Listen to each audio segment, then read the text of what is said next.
Halo semua, kembali lagi di Republik Rupiah. Jadi kali ini aku mau sharing mengenai revolusi industri internet yang dimana disebabkan oleh mesin ekonomi dari Ethereum. Oke, mungkin kita udah tahu ya, sekarang itu kita berada di industri 4.0 yang dimana kita dari dulu sudah melalui beberapa revolusi dunia industri sampai tiba saatnya sekarang di industri 4.0 yang dimana itu dunia internet atau serba digital.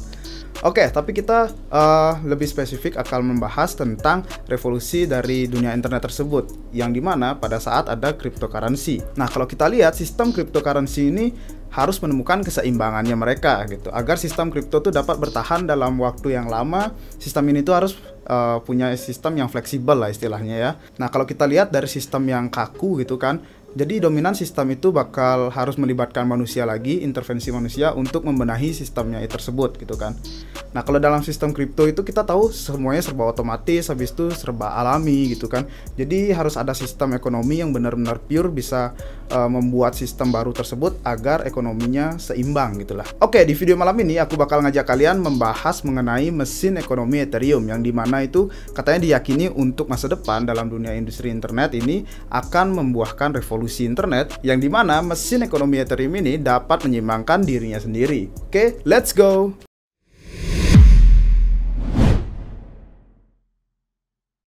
Sponsor video kita untuk hari ini adalah dari Crystal. Ngomongin tentang Crystal, mereka juga mendukung yang namanya keamanan dompet kita masing-masing. Terutama dengan yang namanya DeFi smart contract itu banyak sekali kita kasih izin kan. Kita approve untuk kontrak transaksi tertentu, terus kita ngasih akses kadang tanpa kita sadari secara unlimited untuk semua dana kita bisa diakses smart contract tersebut.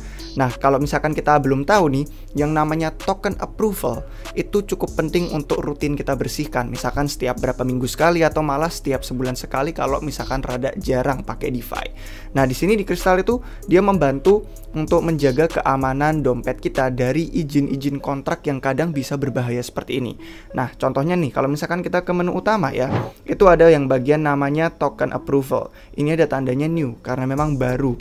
Dan fitur yang baru ini sangat bermanfaat untuk kita pakai. Nah, untuk yang perlu kalian ketahui, ini semua adalah izin-izin kontrak yang sudah kita miliki. Misalkan kita sudah explore jauh-jauh ke berbagai macam DeFi. Kalau misalkan kita kasih izin, ini biasanya memudahkan transaksi. Jadi setiap kali misalkan nih kita sering trading di Uniswap atau sering kita tukar-tukar aset di berbagai bridge berbeda.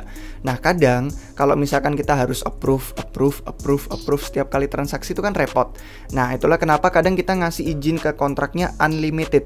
Itulah kenapa kalian lihat di sini ada yang unlimited, ada yang jumlah tertentu, ada yang unlimited, ada yang jumlah tertentu. Kalau jumlah tertentu artinya, misalkan kalian trading itu sudah habis saldonya segitu, nanti butuh approval lagi untuk transaksi lebih banyak.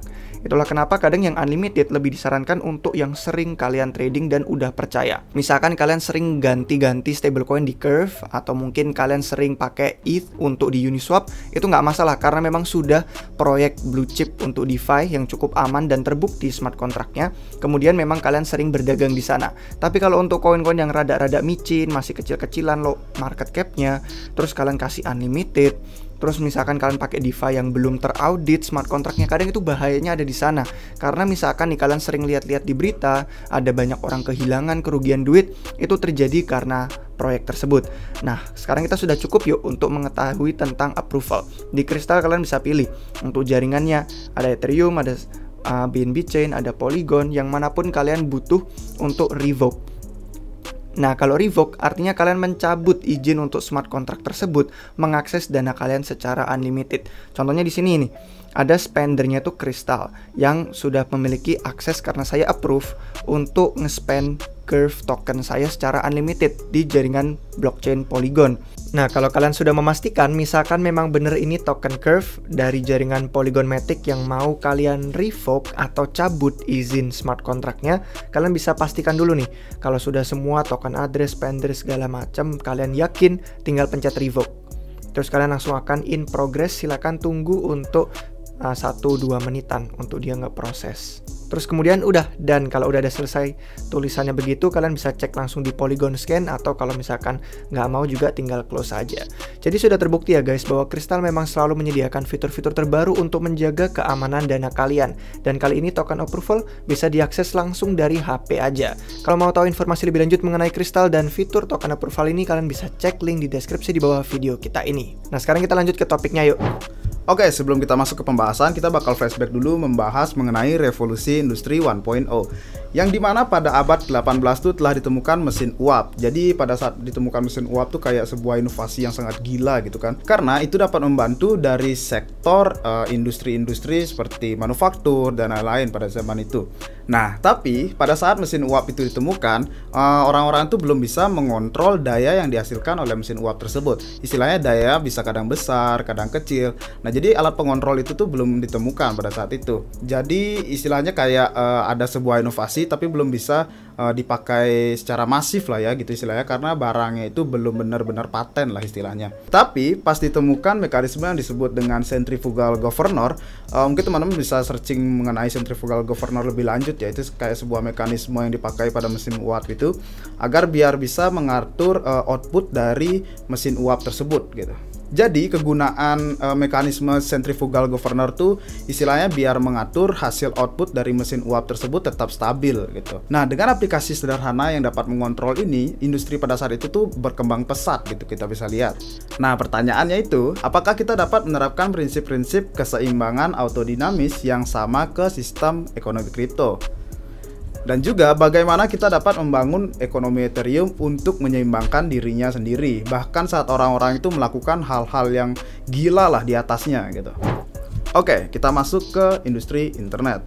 Mirip dengan centrifugal governor, kriptografi itu telah memungkinkan kita tuh untuk menghasilkan sistem ekonomi yang dapat mengatur dirinya sendiri. Oke, contohnya dari proyek Ethereum. Kalau kita lihat, upaya dari proyek Ethereum itu untuk menciptakan dan mengoptimalkan properti-properti pemerintahannya atau governance mereka itu ke mesin ekonominya mereka sendiri. Yang dimana kita itu dapat mengendalikan output daya ekonomi Ethereum dan menerjemahkannya menjadi output ekonomi yang produktif. Oke, lantas apa yang jadi pertanyaannya? Pertanyaannya itu pasti bakal muncul, apakah kita dapat membangun sistem keuangan pertama yang dapat mempertahankan dirinya sendiri? Terus apakah ini yang diperlukan untuk menciptakan revolusi industri baru di internet? Oke, kita balik lagi ke Ethereum yang punya mesin ekonominya sendiri untuk mempertahankan dirinya sendiri. Oke, kalau kita lihat di Ethereum pada bull run kemarin pada tahun 2021 itu ya, Ethereum itu adalah proyek yang paling panas gitu di antara ekosistem yang lain gitu.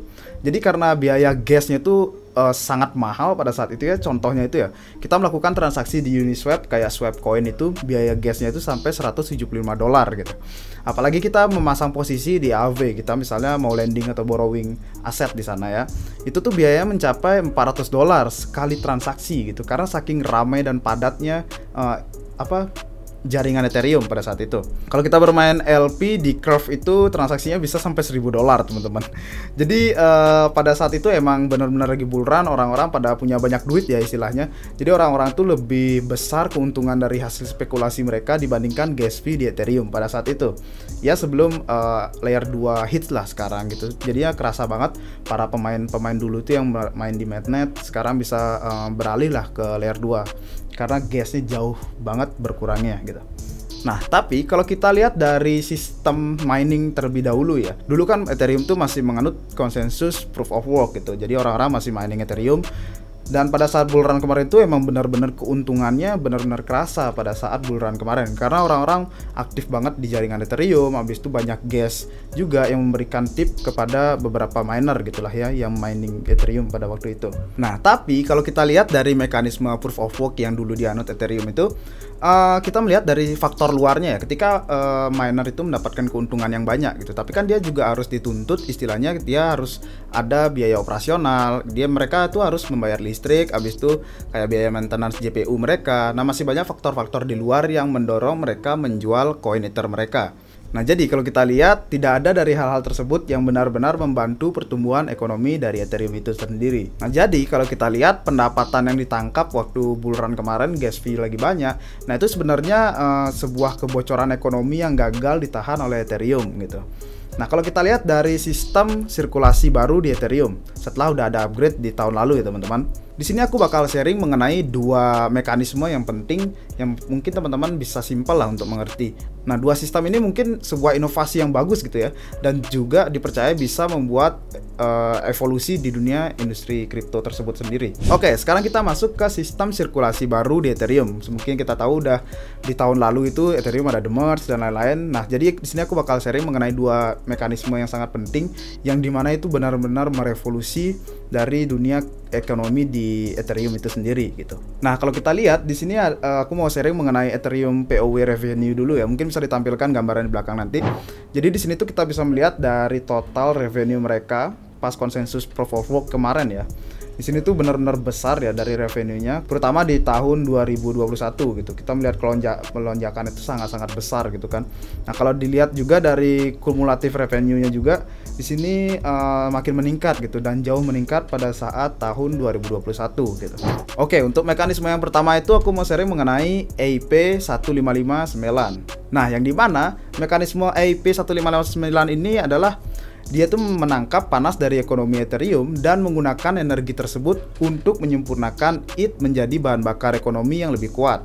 Dan juga EIP 1559 ini mengubah permintaan ruang blok menjadi nilai Ethereum serta bahan bakar yang menggerakkan mesin Ethereum gitu.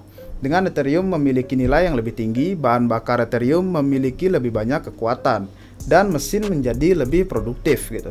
Nah, kalau dari mekanisme yang kedua ini dari mekanisme proof of stake. Kalau kita lihat dari mekanisme proof of stake ini, proof of stake itu menerjemahkan permintaan blok ruang menjadi hasil staking Ethereum. Nah, jadi kan teman-teman mungkin udah paham kan banyak di sini apa sih konsensus proof of stake, apa bedanya dengan proof of work gitu kan. Jadi mungkin teman-teman yang belum paham bisa dicari videonya tentang mengenai dua perbedaan konsensus tersebut.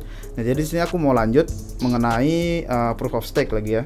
Oke, bagaimana sih mekanismenya? Jadi di sini aku bakal ringkas mengenai mekanisme proof of stake ini ya. Jadi mekanismenya itu melalui proof of stake itu para staker menerima tips dari setiap transaksi di jaringan tersebut. Jadi semakin ramai jaringannya, transaksi makin banyak, jadi istilahnya jaringan tersebut makin panas kan, mesinnya makin panas.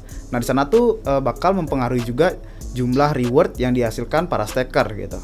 Nah, kalau kita lihat rewardnya itu mungkin sekitar kurang lebih 20% ya dari total volume transaksi hariannya. Jadi semakin banyak orang ramai make dan juga semakin besar tingkat APY-nya gitu. Nah, ibaratnya gambaran tuh kayak gini. Sebuah pipa yang terhubung antara panas dari ekonomi Ethereum tuh dan hasil staking. Jadi mereka itu mempunyai korelasi lah gitu. Nah, melalui pipa ini tuh sebuah lingkaran umpal balik negatif dibuat antara panas dari ekonomi Ethereum dan insentif untuk para staker tadi. Jadi kalau kita lihat peningkatan APY, adanya peningkatan APY itu membuat orang-orang tahan diri lah kan, karena istilahnya makin besar reward, ya udah ngapain kita keluar gitu kan, kita nikmati rewardnya gitu kan. Nah, di sana tuh ada efek penahanan terhadap ekonomi Ethereum itu, karena peningkatan hasil Ethereum mendorong aliran modal keluar dari DeFi. Oke, kalau kita melihat dari real ekonomi atau ekonomi di dunia nyata yang kita lagi jalanin ini ya, mungkin teman-teman udah tahu The Fed itu gimana sih, apa sih tugasnya gitu. Jadi ketika kita melihat The Fed itu menaikkan suku bunga, nah di sana tuh sebenarnya The Fed kan lagi neken angka inflasi gitu karena ekonominya terlalu panas. Begitu juga dengan mekanisme di Ethereum, ketika ekonomi panas tuh gimana sih cara mereka itu untuk menekannya gitu. Nah, tapi yang buat beda itu hal ini tuh dilakukan tanpa perlu mengukur ekonomi secara subjektif dan juga tanpa pengaruh dari kepentingan politik manapun. Oke, kita lanjut membahas ekonomi 2.0.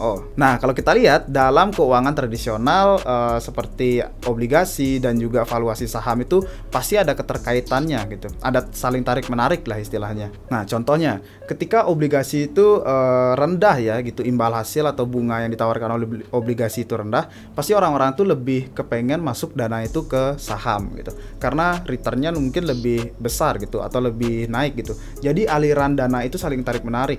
Ketika obligasi menawarkan return rendah, orang-orang masuk ke saham. Nah, ketika udah di saham ini overload lah istilahnya, atau bisa dibilang inflasi aset terjadi, nah di sana tuh ada ketersediaan kredit yang meningkat gitu kan. Nah, jadi ekonomi itu mulai memanas lagi dan inflasi itu terjadi. Nah, di sana The Fed tuh merespon dengan menaikkan suku bunga mereka. Dan juga kalau suku bunga udah naik, otomatis obligasi itu lebih diminati lah daripada saham gitu, karena menawarkan return yang besar juga. Jadi perpindahan arus itu, perpindahan dana itu terjadi lagi gitu. Di sana membuat harga saham jatuh gitu kan, turun lah istilahnya, bukan jatuh-jatuh banget gitu. Jadi kita bisa melihat antara korelasi berdua itu. Nah, jadi mungkin teman-teman udah sedikit mengerti lah ya dengan mekanisme tersebut. Nah, mungkin beberapa dari kita sempat berpikir, apakah hanya segelintiran orang ini yang mengatur ekonomi dunia gitu kan? Ketika mereka menaikkan suku bunga, harga saham pada jatuh. Nah, kayak segelintir orang yang mengatur dan mempunyai power yang sangat besar gitu loh terhadap dunia gitu kan. Barang siapa yang bisa mengontrol ekonomi itu kan powernya luar biasa gitu kan kalau kita tahu. Nah, The Fed tuh memiliki pekerjaan yang berat juga teman-teman. Tapi, sistem ekonomi yang dikendalikan oleh The Fed itu sangat kompleks dan berubah-ubah. Dan keputusan yang diambil The Fed dapat mempengaruhi sistem itu sendiri. Nah, seperti yang kita tahu, manusia itu memiliki kecenderungan untuk membuat kesalahan pastinya. Dan membuat situasi lebih rumit gitu. Dan kalau kita lihat, The Fed pun juga nggak terkecuali karena semua orang di The Fed kan manusia juga gitu. Nah, oleh karena itu, kemampuan The Fed tuh untuk membuat sistem stabil sangat terbatas. Karena input yang digunakan dalam proses pembuatan keputusan dapat memicu ketidakstabilan dalam sistem ekonomi. Nah, di sini bedanya dengan Ethereum, pelaku ekonomi itu dapat berhenti fokus pada The Fed gitu kan, untuk membuat keputusan keuangan mereka lah gitu. Karena Ethereum itu memasukkan pekerjaan The Fed di EIP 1559 tadi dan juga di sistem proof of stake mereka. Jadi itulah antara perbedaannya tadi antara sistem ekonomi di Ethereum dan juga sistem ekonomi keuangan tradisional gitu teman-teman. Mungkin teman-teman udah bisa bedain gimana sih tradisional itu mungkin bisa dibilang juga centralized karena beberapa orang aja yang mengambil keputusan di dalamnya gitu kan. Oke, mungkin kita dapat ingat revolusi internet itu belum lengkap tanpa adanya ekonomi dari kripto. Ibaratkan kita sedang menonton dunia internet yang baru dengan sebuah mesin produktivitas ekonomi kripto gitu kan. Ekonomi kripto itu adalah studi membangun mesin ekonomi untuk di internet. Dengan penemuan Bitcoin pada tahun 2009, sebuah kelas mesin baru ditemukan dan industri baru sepenuhnya tercipta sekitarnya gitu kan. Yang dimana Ethereum telah mengoptimalkan ilmu kripto sejak saat itu.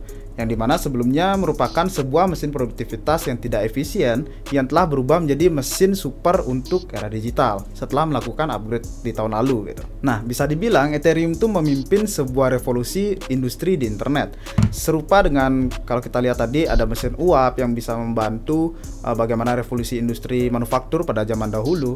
Nah, mesin baru ekonomi Ethereum ini membuka era baru produktivitas ekonomi dan kemakmuran untuk era internet gitu kan. Oke, bagaimana untuk sharing tadi dari cerita perubahan atau revolusi industri 1.0 hingga sekarang? Mungkin kita dapat mendengar cerita tersebut ada di internet semuanya. Tapi yang perlu kita tahu apa sih dampak atau apa sih selanjutnya ketika ada revolusi tersebut gitu. Contohnya ketika revolusi sekarang, revolusi dunia internet gitu kan, ada mesin ekonomi Ethereum atau mesin ekonomi kripto lah. Pasti selanjutnya itu bakal ada seperti pertumbuhan inovasi, habis itu ada wirausaha atau usaha-usaha yang menyangkut bidang tersebut gitu kan. Habis itu ada kekayaan, kemakmuran, peningkatan standar hidup dan kualitas hidup pastinya. Mungkin inilah yang ada di depan mata kita kalau kita tahu dan menemukan cara untuk mengendalikan mesin ekonomi kripto tersebut. Oke guys, mungkin segini aja untuk hari ini. Thank you yang udah nonton sampai akhir. Jangan lupa like dan subscribe biar nggak ketinggalan konten-konten menarik dari Republik Rupiah. Sampai jumpa di episode-episode selanjutnya. Cheers!